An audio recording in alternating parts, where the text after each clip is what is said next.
If you earn good money but still feel strangely unsafe, like one surprise bill could knock you off balance, you are not bad with money. You are missing one thing the Stoics understood better than most modern experts: control over the story you tell yourself about money. I am Saul, and today I want to give you Stoic money management secrets that actually work for professionals, people who handle pressure all day but still leak money through tiny choices at night. Here is the promise. By the end, you will have a simple system you can set up in one evening that protects your finances without turning your life into a spreadsheet prison. But first, a question that might sting. If your salary doubled tomorrow, would your stress disappear, or would your lifestyle simply expand to match it? Marcus Aurelius wrote that we suffer more in imagination than in reality. Money anxiety often works the same way. The numbers are real, but the panic is usually a story. So the first Stoic money secret is brutal clarity, not motivation. I coached a professional, Daniel. Good income, smart, respected, but always tense. He had investments and random debt, and he could not explain where his cash went. His default plan was always earn more. Then he did one unglamorous move, 1 page, 3 lines, fixed costs, flexible costs, leakage. Leakage was subscriptions, impulsive delivery, upgrades, little status buys. Within 2 weeks he felt calmer, because uncertainty had been replaced by facts. Here is the Stoic frame. You cannot manage what you refuse to look at. Epictetus said it is not things that disturb us, but our judgments about things. If you judge your finances through fog, your mind will create horror movies. So tonight, do this first practical step. Open your banking app and write down, by hand, the total of last month's non-essential spending, not to feel guilty, to see reality. Most people try to save money by cutting everything at once. That fails. The Stoic way starts with a rule that sounds almost arrogant. Decide what you do not buy before you see it.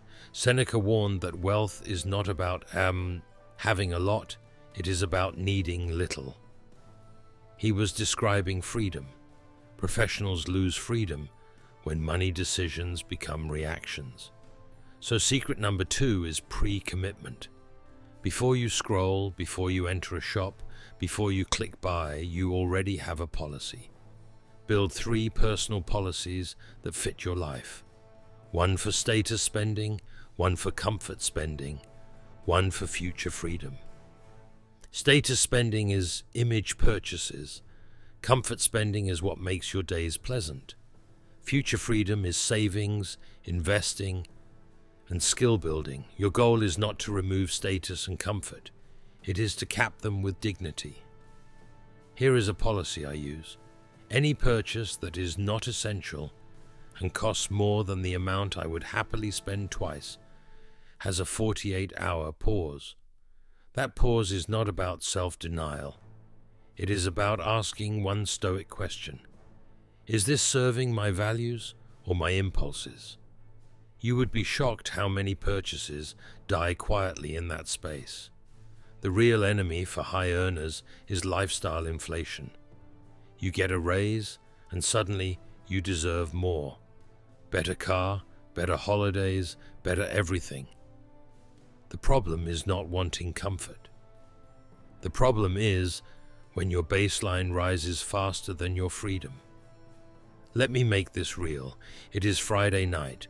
Your mates want a big meal, a taxi, one more round, then a last-minute plan for a weekend trip. None of it is evil. But if you always say yes in the moment, your bank will keep saying no later. The Stoic move is a pause that saves your pride. You can say, I am in for 1 hour, or I am in but I am not drinking tonight, or I will come, but I am walking home. You are not being cheap, you are choosing. Here is a tiny rule that works. Pick one day a week for guilt-free comfort. The rest of the week, keep it clean. One rich night, 6 calm nights. Most people do the reverse. 6 leaks and 1 panic. Flip it. And here is an old lesson from power. When Julius Caesar marched, he did not bet the whole war on one roll of dice. He kept a reserve. In your life, that reserve is your stability box. It is the cash that lets you sleep. When you have it, you stop making fear buys. You stop taking bad deals. You stop chasing quick wins. That is why the emergency fund is not boring. It is a weapon. So secret number 3 is voluntary discomfort used correctly. Once a week, run a low-cost day on purpose. Simple food, no paid treats, no online shopping, no convenient spending. Not because you are broke, but because you are training. When your brain learns, it can be happy on less. Your negotiating power with your own cravings skyrockets. There is also a psychological effect here. Tiny, repeated constraints build confidence. You stop needing willpower emergencies because you have routine strength. And that leads to the next question. If restraint is a skill, can investing discipline be trained the same way? Yes, and this is where many professionals sabotage themselves. They treat investing like a personality test. Either I am an investor or I am not. Stoicism rejects that trap. It says, focus on process, not ego.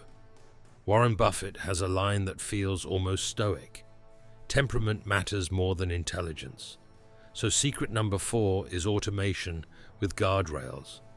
Set an automatic transfer the day after you get paid. The money moves first, then you live on the rest. This removes decision fatigue and protects you from mood spending. Now the loop we have to close is debt, especially the kind that comes from convenience and status. Most advice says, feel bad until you pay it off. Stoicism says, remove shame and build strategy. Debt is often a story of emotion, stress spending, revenge spending, the belief that you deserve something now because work is hard. The fix is not just budgeting, it is identity. Stop saying, I am bad with money. Start saying, I am becoming someone who buys freedom. Here is secret number 5, the 2-ledger method. Create one ledger called truth and one called growth.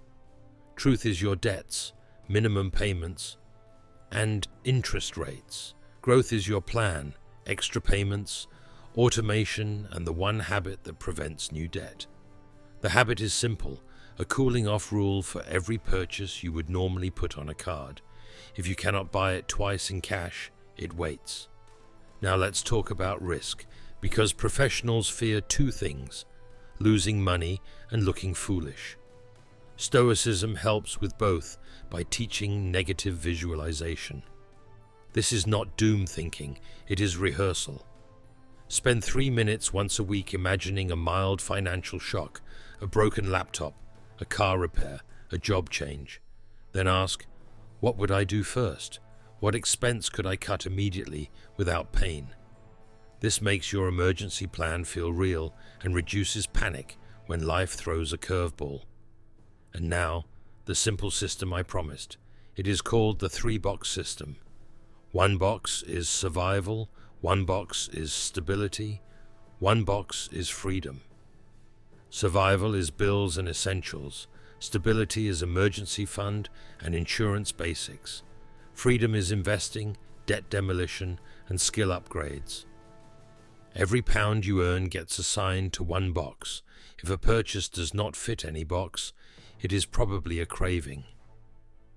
Set this up with 3 accounts or 3 digital categories. Then do 1 weekly ritual on Sunday evening. 10 minutes. Review the boxes.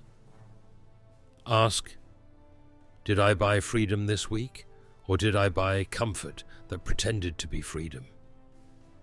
If you want one ancient image to carry with you, picture an Egyptian pharaoh building a temple.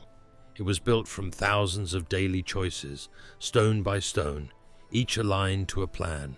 Your wealth works the same way. Small decisions aligned become a fortress. Before we close, let me ask you something direct. What would change in your life if you never felt money pressure again? Not because you became reckless rich, but because you became internally disciplined. Here is your action list for the next 24 hours. First, calculate last month's leakage spending. Second, set one automatic transfer for freedom, even if it is small. Third, write your 48-hour pause rule and use it once. If this helped, give the video a like and subscribe, because we are building the kind of strength most people never develop, calm and wealthy at the same time. And I want to know this. What is the one money habit you know is costing you the most right now?